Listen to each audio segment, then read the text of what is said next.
गरीब दर्जन की है जो अपनी मेहनत से अपने परिवार का पेट पाल रही थी। उसकी सिलाई की पूरे मोहल्ले में खूब तारीफ थी। गांव की सबसे अमीर जमींदार की बेगम भी अपने कपड़े उसी से सिलवाती थी। एक दिन दर्जन के सिले हुए कपड़े तैयार थे, लेकिन बेगम साहिबा ने उन्हें लेने के लिए किसी को नहीं भेजा। घर में उसके अब्बा की तबीयत बहुत खराब थी और उसे उनकी दवाइयां लानी थी। वो कपड़े लेकर खुद हवेली पहुंच गई। वहां जाकर उसने देखा कि बेगम साहिबा अभी तक नहीं आई थी। वो 1 घंटे तक इंतजार करती रही। फिर आखिरकार बेगम साहिबा सीढ़ियों से नीचे उतरती नजर आईं। बेगम साहिबा ने सुर्ख लाल साड़ी पहन रखी थी। भारी भरकम गुलूबंद गले में झूल रहा था और वो नाज नखरों से चलती हुई आ रही थी। उन्होंने तिरछी निगाहों से देखा और तंज भरे लहजे में बोली, इस बार बहुत देर कर दी तुमने साड़ा सिलने में। दर्जन घबरा गई और तुरंत सफाई दी। बेगम साहिबा, मैंने तो 2 दिन पहले ही सिलाई पूरी कर ली थी। सोचा कि आपकी नौकरानी आकर ले जाएगी, लेकिन जब वो नहीं आई तो मैं खुद ही ले आई। बेगम साहिबा ने गुस्से से होंठ भींच लिए और बड़बड़ाते हुए बोली, इस सकीना की बच्ची को तो आने दो, उससे पूछती हूँ। फिर वो एक एक करके कपड़े खोलकर देखने लगी। थोड़ी देर बाद उनकी त्योरियां कुछ कम हुई और तारीफ करते हुए बोली, सिलाई तो बहुत अच्छी की है, पहनकर देखूंगी कि फिटिंग ठीक है या नहीं। दर्जन ने राहत की सांस ली। उसे लगा कि अब उसे मेहनत की मजदूरी मिल जाएगी। लेकिन तभी हवेली के एक कोने से शोरगुल उठा। ऐसा लग रहा था जैसे कोई बड़ा हंगामा हो गया हो। सारे मुलाजिम उस ओर दौड़ पड़े। किसी के हाथ में मोटा डंडा था तो किसी के हाथ में लाठी। बेगम साहिबा भी बेचैनी से उठ खड़ी हुई और चौकीदार को बुलाकर पूछा, क्या हुआ?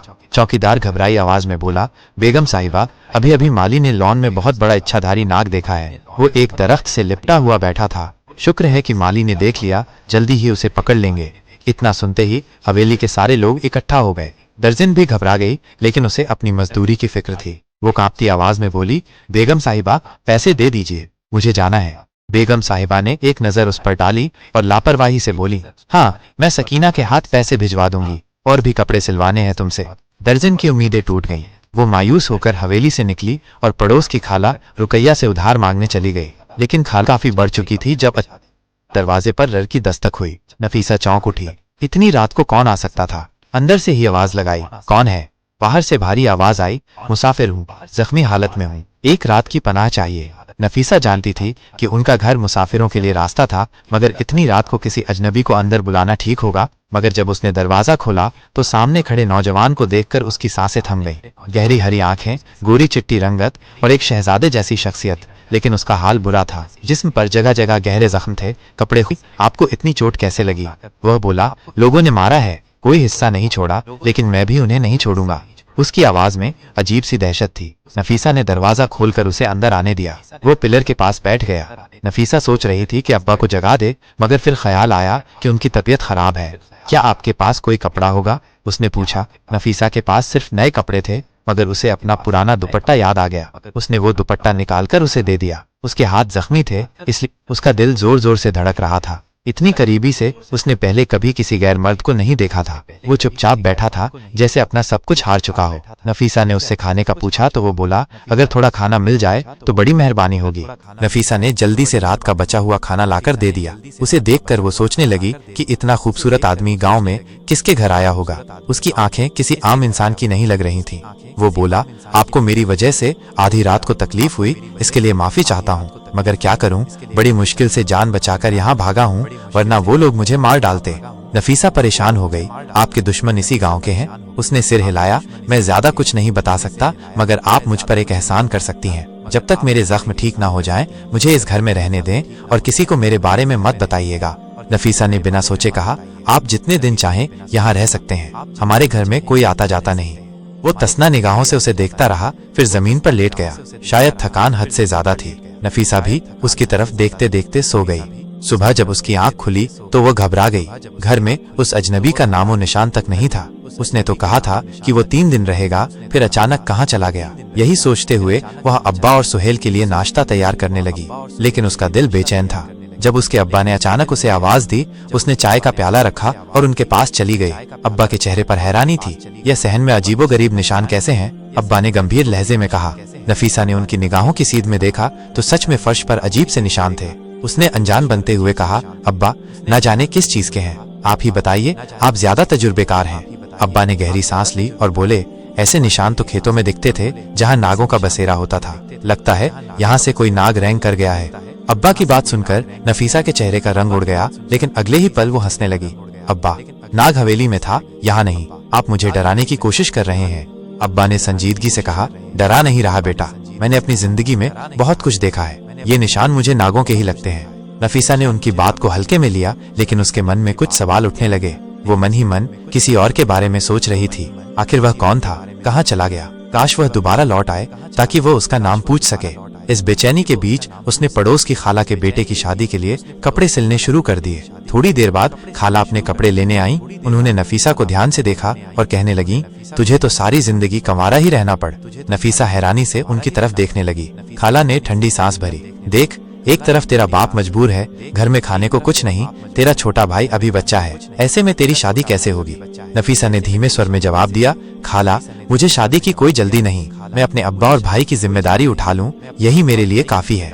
खाला ने उसके सिर पर हाथ रखा। अल्लाह तुझे हिम्मत दे बेटी, लेकिन तुझे देखकर रहम आता है।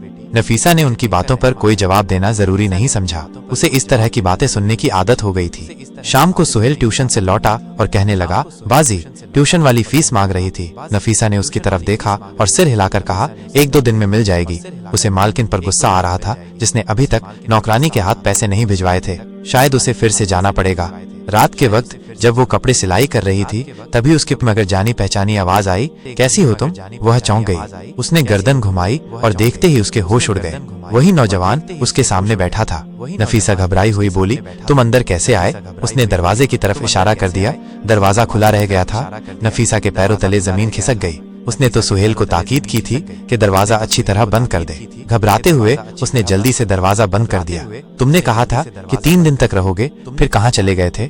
नफीसा ने पूछा।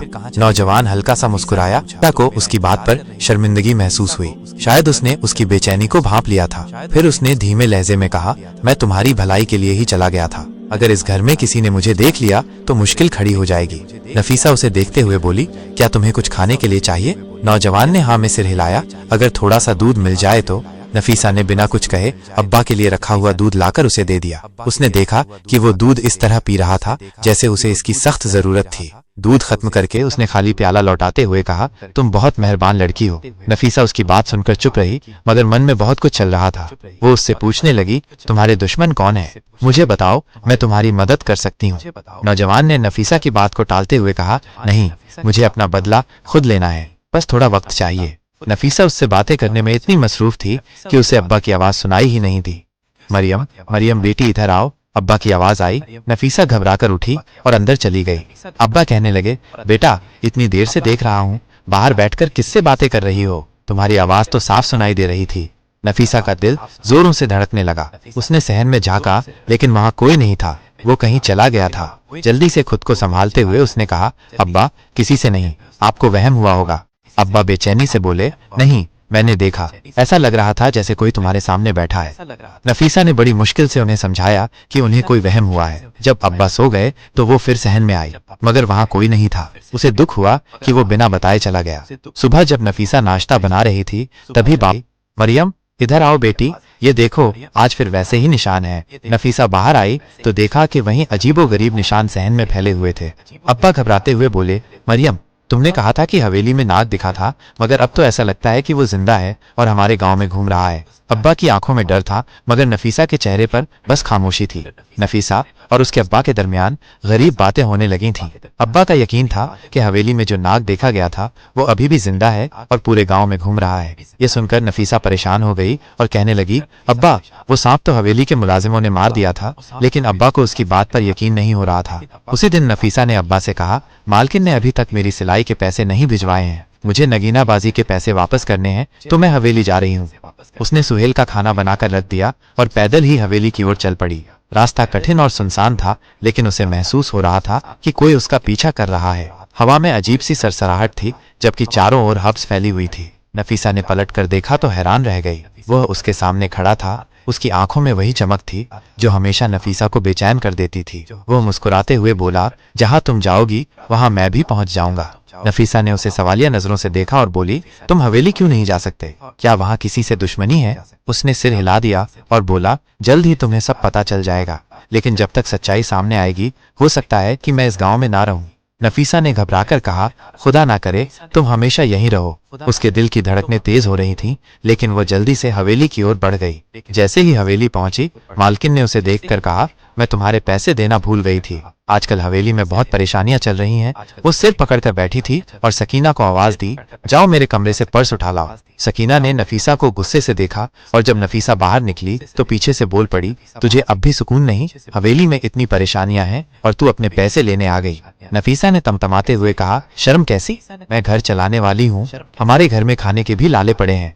सकीना फिर ताने देते हुए बोली, यहाँ तो मालकिन को अपने बेटे और शौहर की पड़ी हुई है, पूरा खानदान खतरे में है। मालकिन बार बार कहती रहती है कि जिसका डर था वही हुआ। 3 दिन से हवेली में किसी ने कुछ नहीं खाया। नफीसा ये सुनकर और भी परेशान हो गई। आखिर ऐसी कौन सी आफत आ गई थी कि हवेली के लोग खाने तक से दूर हो गए थे? जब वो घर पहुंची तो देखा कि चाचा फजल दीन अब्बा के पास बैठे थे। वे हवेली के मुलाजिम थे और अक्सर अब्बा से मिलने आ जाते थे। दोनों धीरे धीरे बातें कर रहे थे। नफीसा ने सुना कि चाचा फजल दीन कह रहे थे, कल बहुत बड़े सपेरे को बुलाने वाले हैं। वो 7वें गांव में रहता है, 90 साल का हो गया है। वो जहाँ जाता है वहीं बता देता है कि नाग कहाँ छिपा है। नफीसा ये सब सुन रही थी और भीतर ही भीतर डर भी रही थी। अब्बा कहने लगे, बुरे काम का बुरा नतीजा होता है। उन्हें सोचना चाहिए था कि 20 साल बाद वो फिर लौटेगा और तबाही मचाएगा। वे दोनों कोई गहरी बात कर रहे थे, लेकिन नफीसा को उसमें शामिल नहीं किया। दूसरे दिन खबर फैली कि सपेरा गांव में आ चुका है। पूरा गांव उस नाग को ढूंढ रहा था जो हवेली में घुस आया था और जिसे मारने की कोशिश की गई थी, लेकिन वो घायल होकर कहीं गायब हो गया था। ना तो हवेली में था और ना ही गांव में उसका कोई सुराग मिल रहा था। इसी वजह से जमींदार ने सपेरे को बुलवाया था। आधी रात को जब नफीसा बिस्तर पर लेटी थी तो उसे सहन में सरसराहट महसूस हुई। उसकी आंखें फौरन खुल गईं। वो घबराकर बाहर आई और जो देखा उससे उसकी आंखें फटी की फटी रह गईं। वो नौजवान कोने में सहमा हुआ बैठा था। उसकी हालत देखकर नाफिया ने पूछा। वो लड़का घबराई हुई आवाज में बोला, मैं दीवार कूद कर आया हूँ। अगर ऐसा ना करता तो वो लोग मेरी जान ले लेते ना। फिसाइल बेचैन हो जाता था। उसने उस लड़के के जख्मों के बारे में पूछा। लड़का हल्की मुस्कान के साथ बोला, मैं बिल्कुल ठीक हूँ, लेकिन तुम्हें एक बात कहना चाहता हूँ। तुम बहुत खूबसूरत हो, बिल्कुल मेरी रूपा जैसी।